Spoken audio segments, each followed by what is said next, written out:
San Borja en los 91.1. Palabra de Ingenieros, el programa del Consejo Departamental de Lima, del Colegio de Ingenieros. Próximo ya a cumplir 10 años en el aire, en transmisión continua. Mucha alegría, por cierto.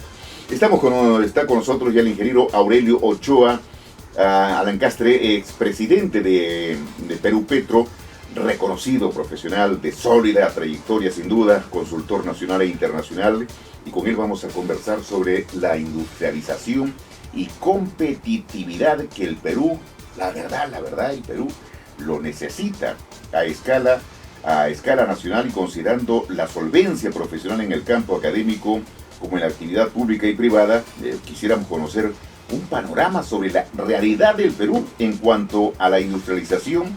Bueno, ingeniero Ochoa, ¿y en qué nivel nos encontramos y a qué alternativas existen a puertas de un nuevo gobierno? Ingeniero, ¿cómo está? Muy buenos días. Muy buenos días, a sus órdenes, y gracias por la gentil presentación.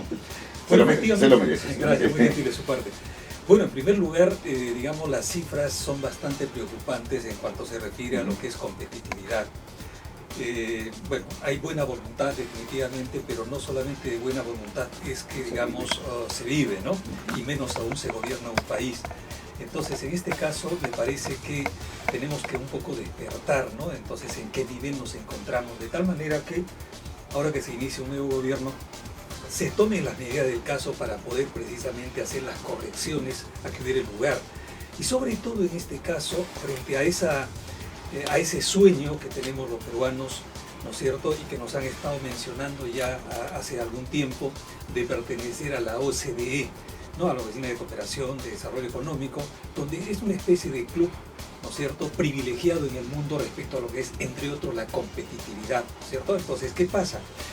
Se esperaba, bueno, se espera todavía, que antes del bicentenario, antes del año 2021, podamos ingresar precisamente a la OCDE, a este club privilegiado, ¿no es cierto?, en el mundo.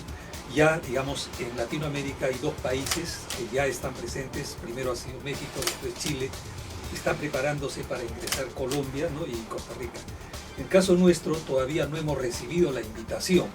Entonces, se nos ha mencionado hace unos días por parte del ministro de Economía y Finanzas, que estaríamos siendo invitados el año 2017 y que el año 2019 ya estaríamos perteneciendo a la OCDE. Bueno, la verdad, yo y todos creo como peruanos quisiéramos que eso sea realidad, pero eso es una quimera simplemente, y creo que más bien lo que, digamos, se nos ha estado un poco sorprendiendo, particularmente durante la actual administración, respecto a cifras y respecto a nuestro nivel dentro de esa competitividad mundial.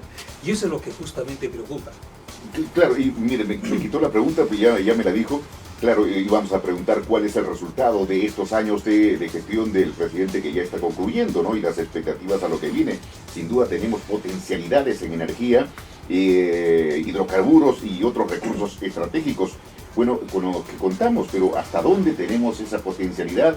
Se habla de venta de energía a Chile, se habla de vender gas también, bueno, ya se está vendiendo, o renegociar el gas. ¿Cómo estamos, ingeniero Ochoa? Claro, quizá, digamos, antes de dar respuesta ya a esa parte de lo que correspondería a nuestra aportación respecto a lo que como materias primas, digamos, nosotros seguimos importando, ¿no es cierto?, que en cuanto a minería, recordemos que estamos en los primeros lugares, ¿no es cierto?, en el mundo, ¿no? O sea, en lo que es minería, y siempre lo hemos estado desde la época pre-inca comenzando, ¿no?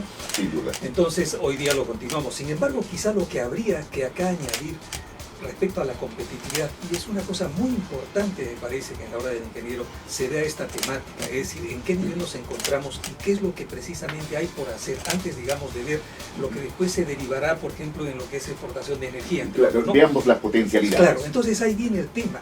En el último ranking que, digamos, la web, que es la World Economic Forum, ¿no?, el Foro Económico Mundial, nos sitúa a nosotros en el puesto 69 de 140 países. Aparentemente, digamos, estaríamos en un nivel medio, ¿no es cierto? Claro. Entonces, un poco que eso se nos ha pintado desde el Ministerio de Economía y Finanzas. Entonces, todo el mundo dice, oye, estamos en el mundo por lo menos en la mitad. Claro. Bueno, hay otro índice que también mundial, el IMD, ¿no?, uno suizo, en el cual, digamos, nos sitúa en el puesto 54 de 61 países. Entonces, ahí ya nos va a mostrar un poco más la realidad. Entonces, ya está, ahí nos aclara la cosa. Nos va aclarando, ¿Ah? pero donde digamos nos aclara más es en esta de la web, o sea, del World Economic Forum.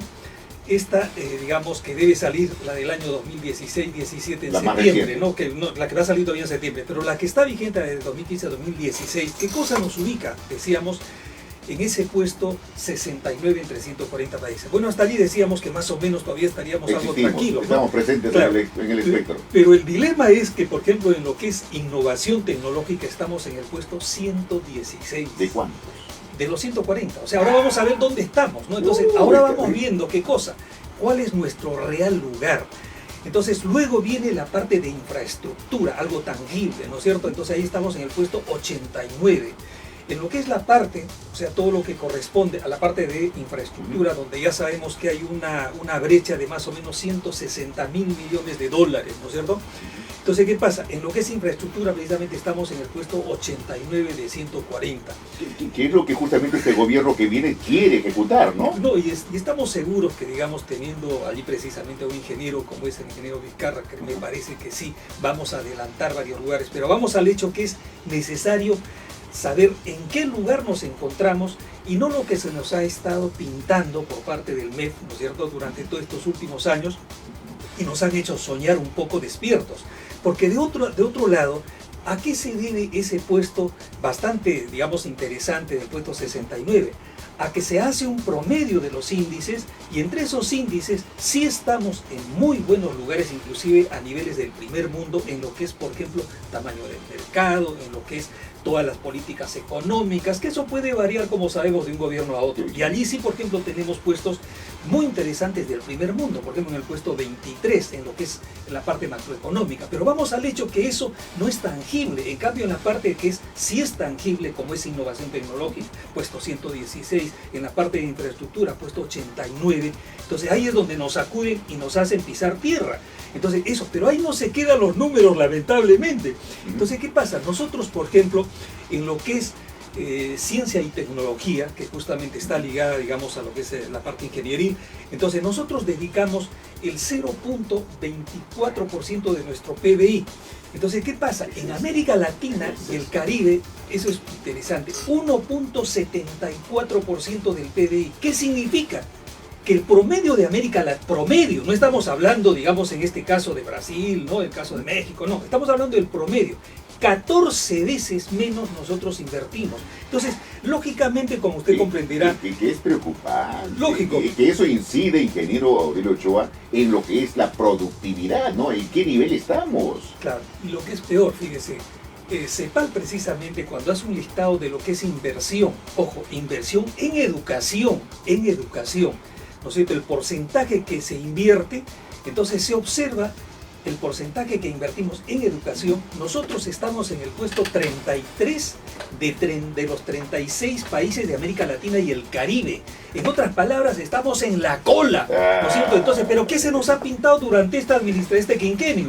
Que ya estamos en este momento entre los países que más invierten en Latinoamérica. Por favor, estamos en la cola. Claro. Eso lo dice la CEPAL en el último anuario que ha sido publicado el año 2015. Entonces, ¿qué pasa?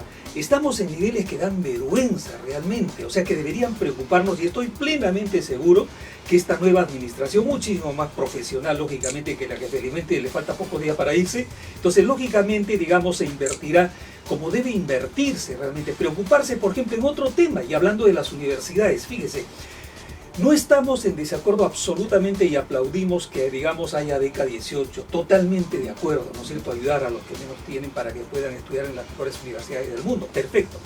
Pero el asunto es el siguiente, fíjese, es decir, lo diametralmente opuesto que resulta la inversión que ha hecho el Estado durante este último quinquenio, que ha invertido anualmente, y sobre todo el año 2015, no digo que es el promedio el último, ha invertido 2.000 millones de soles en beca 18. Muy bien, felicitaciones. Pero la repregunta es, y se le dice a este gobierno, ¿y cuánto invertiste en las universidades públicas, en las 33 universidades, 33 universidades públicas, que varias de las cuales se caen a pedazos? 1.500 millones de soles para todas las universidades públicas. Eso, por ejemplo, es totalmente, pues, digamos, inimaginable. Es deplorable, como usted lo señala, y es así con esas cifras que nosotros pretendemos entrar a la OCDE, por favor. Estamos, pues, todavía años luz. Ahora, supongo que, digamos, esta nueva administración, los 5 años perdidos seguramente lo recuperará, por lo menos en esto que hemos mencionado, de tal manera que podamos acortar la distancia. Claro, definitivamente, ingeniero Aurelio Ochoa, ya usted nos ha desnudado la verdad, porque es importante tener estos foros, estos medios.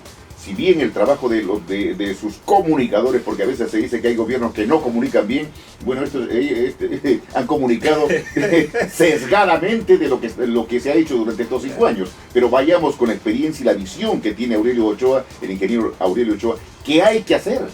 Puntualmente, ¿qué hay que hacer para revertir esta situación? Y es urgente. Yo diría más que urgente si pretendemos, digamos, dentro de esta globalización que nos mueve, ¿no es cierto?, en el mundo en este momento, si es que queremos pertenecer a la OCDE lo más pronto posible, pues lógicamente tenemos que un poco, primero, creo que ya tomando estas cifras, digamos, actuales, entonces tratar de ver qué cosa es lo que hacemos. Por ejemplo, lo que más tenemos que hacer es invertir en educación precisamente. Fundamental, ¿no? Determinante. Y estamos. Invertir en infraestructura, que creo que se ha comprometido el actual gobierno. También fundamental, caminos, carreteras, lógico, rieles, ponerle rieles al Perú. Claro, entonces ahí vienen los otros temas que usted señalaba al inicio, ¿no es cierto? Entonces, ¿cómo? Ahí viene el tema. Entonces, ¿qué pasa? Nosotros tenemos recursos naturales. Entonces, por ejemplo, en este caso hablaba usted del gas. Entonces, antes de pensar la exportación de gas, que en este momento, como sabemos, el 60% de nuestro gas, del gas que producimos en Camisea, lo exportamos, el 60%. Ya no quiero decir a qué precios, porque simplemente son a precios, digamos, irreales en este caso, ¿no es cierto?, de precios deprimidos, por no decir deprimentes, ¿no es cierto?, a 6-7 veces menos de lo que colocamos en el mercado local. Pero en fin, digamos lo que se va a corregir, y estamos seguros, ojalá que este nuevo gobierno lo corrijan, de tal manera que ese gas más bien permita, ¿qué cosa?, masificar el gas natural en el Perú, ¿no es cierto? Fíjese un detalle interesante, hablando de lo que digamos que debemos hacer. En lugar de estar exportando, digamos, a esos viles precios, o a precios viles, como lo estamos haciendo en este momento, decíamos, masificar, ¿no es cierto?, nuestro territorio precisamente con el gas. Fíjese, dentro de 60 días, o sea, 2 meses, Bolivia nos está ya exportando gas natural liquefactado. Es decir, el mismo que estamos produciendo en Melchorita, Yacimientos Petrolíferos Fiscales Bolivianos ya ha hecho un acuerdo con una empresa peruana, de tal manera que dentro de 2 meses ya esté viniendo el gas natural liquefactado de Bolivia y esté alimentando en una primera etapa a todo el sur del Perú. Sin embargo, este gobierno había ofrecido que de Melchorita se llevaría, ¿no es cierto?, hacia el sur en camiones externas. Y todo eso, por ejemplo... Son los absurdos. Uno dice, ¿qué nos pasa? ¿Qué nos pasa? Entonces, ahí viene el tema de sacudirnos, ¿no es cierto? O sea, no solamente veíamos en cuanto a competitividad se refiere, sino inclusive en cuanto a recursos. O sea, tenemos los recursos, precisamente, los estamos exportando de una manera increíble que la gente del exterior señala y dice, oye, pero ¿cómo es posible ustedes, digamos, teniendo necesidades locales y habiendo descubierto hace casi 12 años el gas en el Perú, mejor dicho, no descubierto, produciendo gas en el Perú, me refiero de Camisea, porque en Talara se está hace más de 100 años utilizando el gas natural? Entonces dicen, ¿cómo es posible que ustedes, digamos, no masifiquen en el Perú? Entonces ahí viene, por ejemplo, el tema boliviano. El tema boliviano, teniendo la tercera parte de la población que tiene el Perú, Bolivia en este momento ya está en los 800.000 conexiones domiciliarias de gas natural y nosotros seguimos en 270.000, 280.000 conexiones domiciliares. Es decir, y ahí viene el tema que usted decía, de exportar. Claro, todo lo que podamos exportar, lo que esté, digamos, como excedente, hay que exportarlo, totalmente de acuerdo, pero lo que nosotros necesitamos localmente, debiéramos primero ver nuestro mercado local. Entonces, de tal manera que esto nos permita un mayor desarrollo. Y la otra es, por ejemplo, utilizar ese gas en lo que es la industrialización del país, y ahí viene la parte de la petroquímica. Mire, parece que por telepatía nos hemos estado claro, ya nos está ganando el tiempo definitivamente con usted, ingeniero Aurelio Ochoa, para hablar 1 o 2 horas sobre temas fundamentales, que es la productividad, que es el desarrollo de nuestro país. Y hay cosas incongruentes como las que estamos viendo, que es para jalarse los cabellos. ¿Por qué no lo hacemos? Lo tenemos ahí a la vista, lo hacen otros países, simplemente replicar lo bueno que hacen y aplicarlo aquí en nuestro país y desarrollarnos. Hay tanto por hacer. Dios quiera que lo tengamos. Ingeniero Aurelio Ochoa, siempre es gratísimo tenerlo, y como reiteramos, el tiempo con usted es corto. Siempre es corto. Ingeniero Aurelio Ochoa, gracias por estar en Palabra. Gracias, siempre a sus órdenes. Gracias por la invitación. Gracias, hemos conversado tantas veces y siempre quedo yo en pendiente de seguir conversando sobre otros temas. Gracias, ingeniero Aurelio Ochoa.